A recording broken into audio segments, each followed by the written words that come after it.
In a landmark push to turn back the record tide of anti-choice restrictions, pro-choice lawmakers have introduced a bill to expand insurance coverage of abortion.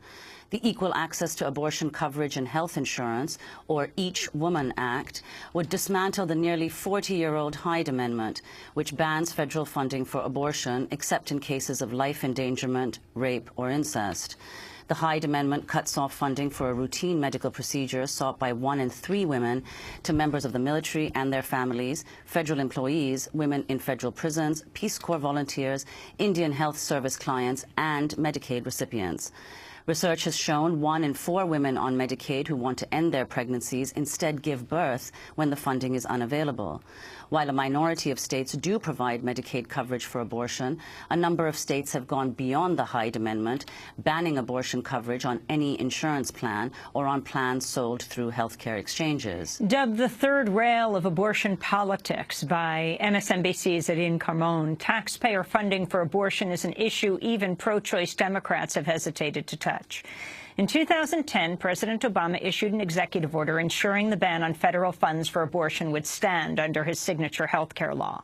But on Wednesday, Democratic Congressmember Barbara Lee of Oakland and her colleagues introduced the Each Woman Act to repeal the ban and prevent political interference in abortion coverage by private insurers. Congressmember Lee spoke Wednesday along with other sponsors of the bill, including Congressmember Judy Chu of California and Congressmember Raul Grijalva of Arizona. This is Congressmember Brenda Lawrence of Michigan. Today, I stand as a member of Congress, one of the first in our history having 100 women sitting in Congress. This is a time for leadership. Politicians have no business interfering with a woman's private reproductive health decision.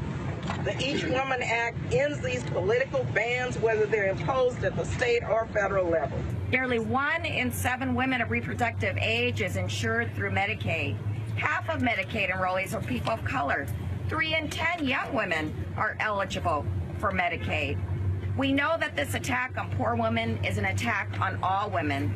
By denying federal insurance coverage of abortion, Hyde puts this access out of reach for so many. We cannot sit back and watch the constitutional right of women deteriorate any further. We have been playing defense for far too long, and it's time to change that strategy. This act that has been proposed is about reaffirming a woman's rights, period. And it's about bringing up to a level standard the civil rights and the equity that every woman deserves in this country. That was Congressmembers Grijalva, Chu, Lee, and Lawrence. For more, we go to the Cannon Rotunda in Washington, D.C., where we're joined by the sponsor of the bill, Congressmember Barbara Lee, former chair of the Congressional Black Caucus, lead sponsor of the Equal Access to Abortion Coverage and Health Insurance Act, known as the Each Woman Act. Congressmember Lee, welcome back to Democracy Now! Lay out what this legislation would do. Well, thank you very much. First of all, let me just say women around the country and men have said enough is enough.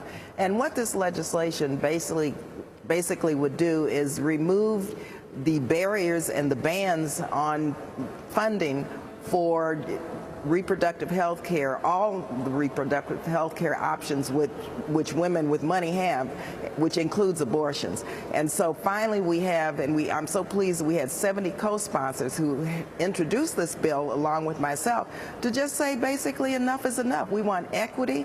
You know, the American people, regardless of their personal views on abortions, they believe that all women, regardless of their income, should be allowed the full range of reproductive options. And so what this bill does is equalize this whole health care issue and really puts low-income women and women of color. You heard half of women on Medicaid are women of color. You know, it provides some equity in their whole reproductive health care decisions. And also what it does is take elected officials out of those personal decisions that women must make, which are very grueling oftentimes and very difficult. I want to read from a comment from Representative Henry Hyde, author of the Hyde Amendment. When it was first introduced in 1976, he said, quote, "I would certainly like to prevent, if I could legally, anybody having an abortion, a rich woman, a middle-class woman, or a poor woman. Unfortunately, the only vehicle available is the Medicaid bill." Representative Lee, could you talk about Who was principally impacted by this amendment? Well, this was a direct attack on low-income women, and this was in the 70s, and I was not a member of Congress, of course, but I was working for a great member of Congress who did not support the Hyde Amendment, Congressman Ron Dellums. I was a staffer here, and I remember how horrible those days were in the debates, and really feeling that this amendment really was attacking low-income women, and that's what it does. It really prevents low-income women from having all of the reproductive health choices that women who are not low-income have. And so it basically attacks low-income women, poor women, and women of color who are on Medicaid, and that's got to stop. Congressmember Lee, what happens to women in the military? Same thing. The VA, women in the military are denied the full range of reproductive options. This bill would stop that. It would lift that barrier.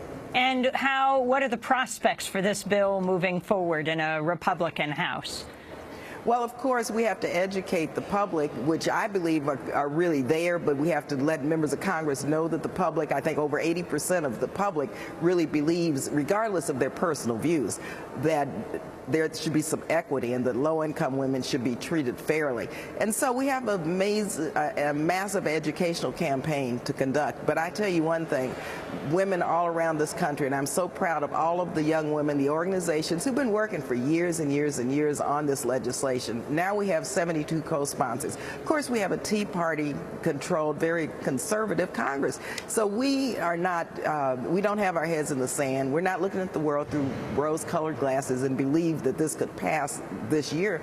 But this is a long-term fight. This was in the 70s when former Henry Hyde, the late Henry Hyde, passed this. And so we're going to begin now. We're going to be very assertive. We're going to educate members of Congress. And sooner or later, we'll get this done. And so this is a marathon.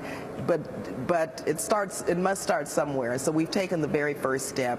You know, in the past, we've just been on the defense constantly, just defending a woman's right to choose, a woman's right to privacy, the Roe versus Wade. Well, now it's about time we take the offense and say, look, there's got to be some justice and some fairness as it relates to all women. And so this is a major first step, and we have no idea when it could pass, but we have to build that political support. And so interviews like this and educating the public will really help us build that support. Do you think it has something to do with what was said when you introduced this yesterday, standing with a number of women and some male Congress members, the idea that you've hit 100 women in Congress now? Well, I believe it does. When we have that type of power, of course, we need more women in Congress, but when you have 100 women, and when you have women who are at the table writing the rules, when you have women who really understand this from a deeply personal level, you know, I think things change. When you have women who really understand, regardless of their views, once again, on abortion, that elected officials, members of Congress, should not be making those decisions for women. These are very personal, difficult decisions. Let women decide where they want, how they want to live their lives and what their reproductive choices are. And so, yes, I think getting to 100 women in Congress really is a sea change. And again, we have now 72 co-sponsors on this bill, which is really very positive and very good for the movement that is developing. And I just have to give credit, once again, to all of our organizations and our young women around the country who've been working so hard on this for so many years.